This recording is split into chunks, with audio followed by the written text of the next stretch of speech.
Agora, falando em polêmica, a gente teve dentro dessa briga institucional entre o Renan Calheiros e a ministra Carmen Lúcia. Veja só que interessante. Carmen Lúcia marcou para a semana que vem o julgamento de uma ação que pode ameaçar o cargo dele, justamente o presidente do Senado, Renan Calheiros. A gente vai a Brasília conversar com a repórter Renata Varandas para saber mais informações. Oi, Renata. Boa noite. Olha, parece que está declarada guerra mesmo entre o presidente do Senado, Renan Calheiros, e o Judiciário.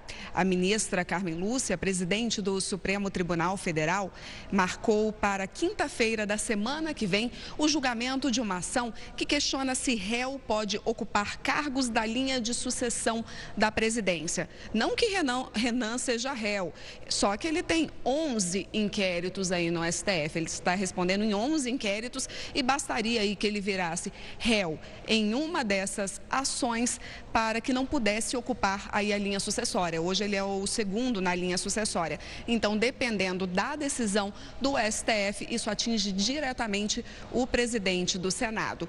O que aconteceu? Hoje, Renan, que não anda nada satisfeito com o Judiciário em geral, anunciou aí, a gente brincou aqui no Senado, que foi um pacote de maldades para o Judiciário. O que ele fez? Ele entrou com uma ação aí no STF questionando a ação, a decisão do juiz de primeira vara, aquele que ele chamou de juiz Eco. Ele também entrou com uma representação no Conselho Nacional de Justiça contra este juiz. Ele disse que quer votar logo aí a lei que pune o abuso de poder e quer que a Câmara vote também a proposta que determina o fim da aposentadoria compulsória para juízes envolvidos aí em crimes. Hoje, Renan, numa entrevista coletiva, falou para a gente que ele tem um perfil de apagar incêndios, que ele é muito mais bombeiro.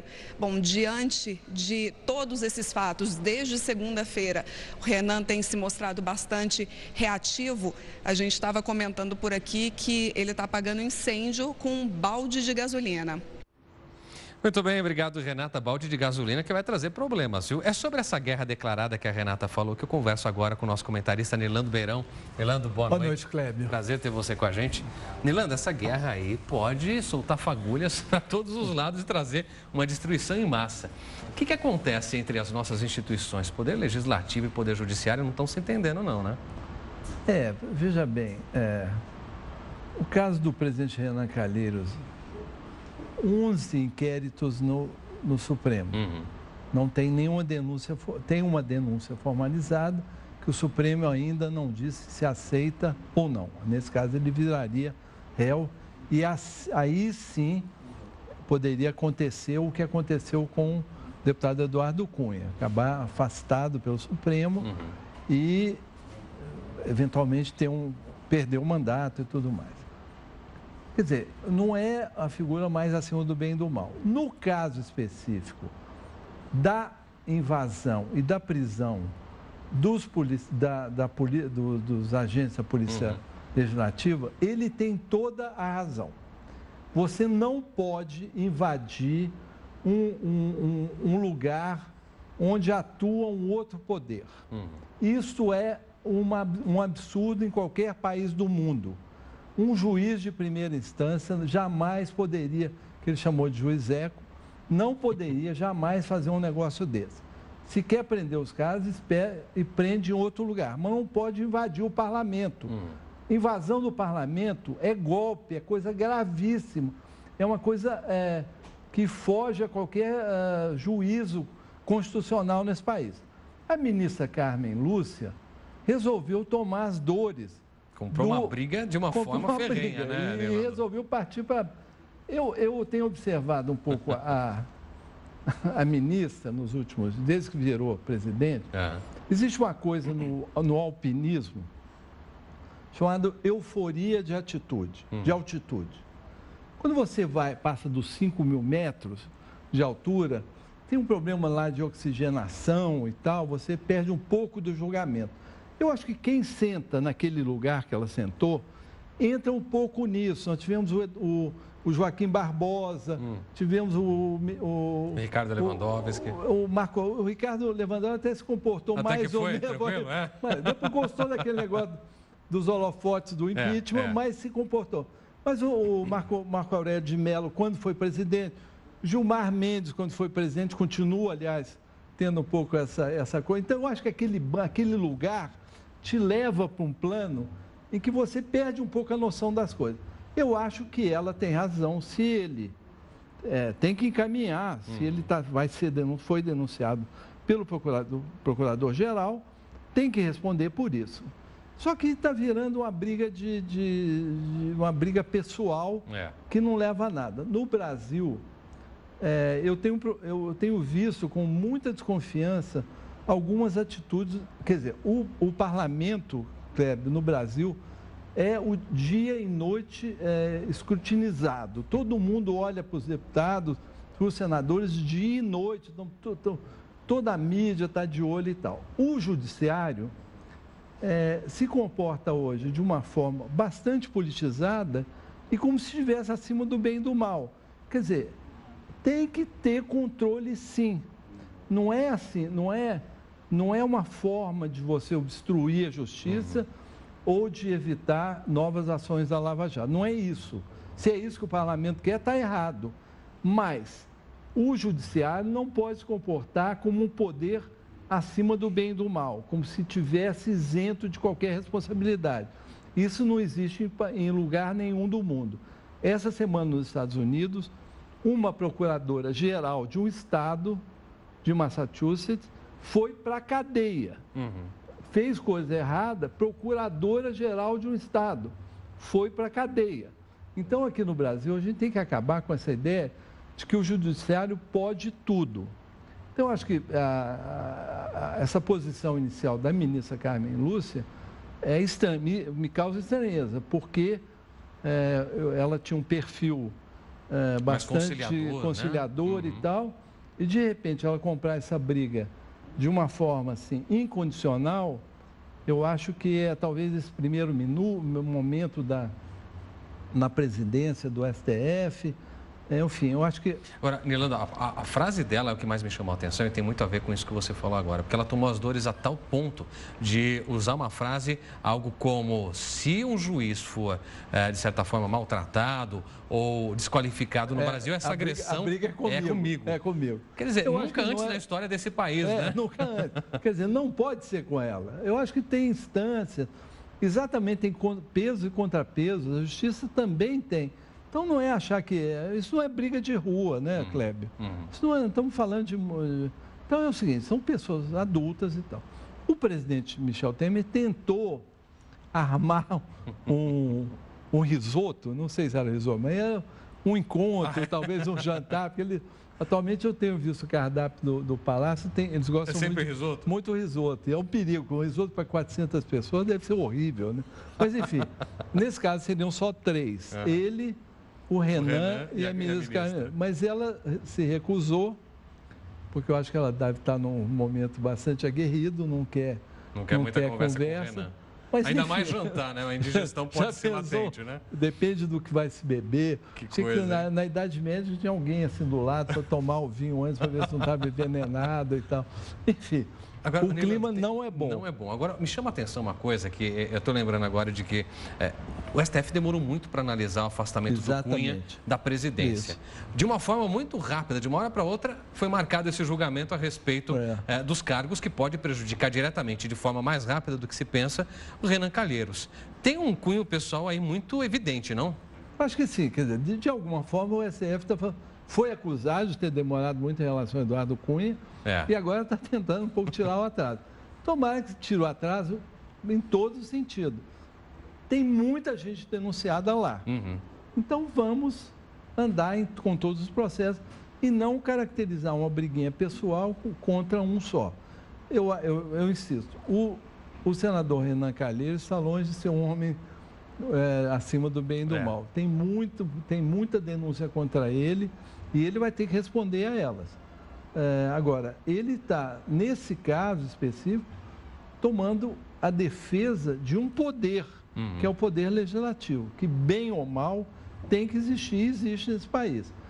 Milhões de denúncias contra deputados, senadores, mas ali foi um problema institucional. Você não pode invadir o parlamento para prender ninguém sem uma ordem superior do Supremo. Não pode ser um juiz qualquer. Exato. Ou um juiz-eco, como ele diz. Olha, Nilando, a gente sabe que prejuízos os dois lados vão sofrer com essa briga institucional. Vão sofrer. Tem alguém que se beneficia com essa briga institucional? Eu acho que não. Quer dizer, o país, nesse momento, discutindo coisas fundamentais, né? Quer dizer, bem ou mal, tá aí, partiu para uma solução arriscadíssima do ponto de vista econômico, que é essa PEC, que foi votada agora. Isso aí tomando decisões importantes, quer dizer, boas ou más e tal, mas de qualquer forma é um momento de tentar mexer na vida econômica e social do país. E ficar essa briguinha de poderes e tal é muito... Eu te pergunto essa questão do benefício porque é um momento extremamente delicado que se vive no país, em especial para o presidente Michel Temer, porque com a PEC seguindo agora para o Senado, ele precisa ter apoio do Renan Calheiros. Exatamente. Então, e de outro lado, ele precisa do apoio da ministra também para tudo que, de certa forma, vai envolver o judiciário brasileiro daqui para frente. Afinal de contas, ela é presidente da maior instância. Exato. Por isso, talvez, essa tentativa de um jantar. Então, ele é o maior preocupado com essa história, claro. Né? Não, para o governo é muito ruim, né? Quer dizer, o governo jogou, na minha opinião, jogou tudo ou nada nessa PEC. Se não der resultado, e a gente vê que, apesar da boa vontade, os indicadores não são bons, né? Se não der resultado, já se fala também, pode ser que o ministro Gilmar Mendes casse através do Tribunal Eleitoral a chapa Dilma Temer, aí nesse caso o presidente seria removido também, e já se fala em Fernando Henrique como numa eleição indireta no Congresso ano que vem, quer dizer... O quadro vai ficando cada vez mais instável. Cada vez mais instável. E é um momento que, quer dizer, o governo tenta ainda se legitimar, através de medidas econômicas, especialmente. Na política está muito confuso ainda. O próprio Renan, na briga, quando começou a briga, ele atacou diretamente, chamando de chefe de polícia, o ministro da Justiça, Alexandre de Moraes. Quer dizer, foi um ataque virulento em cima de um sujeito que, afinal de contas, é um ministro importante, ou pelo menos tenta ser um ministro importante do governo Temer.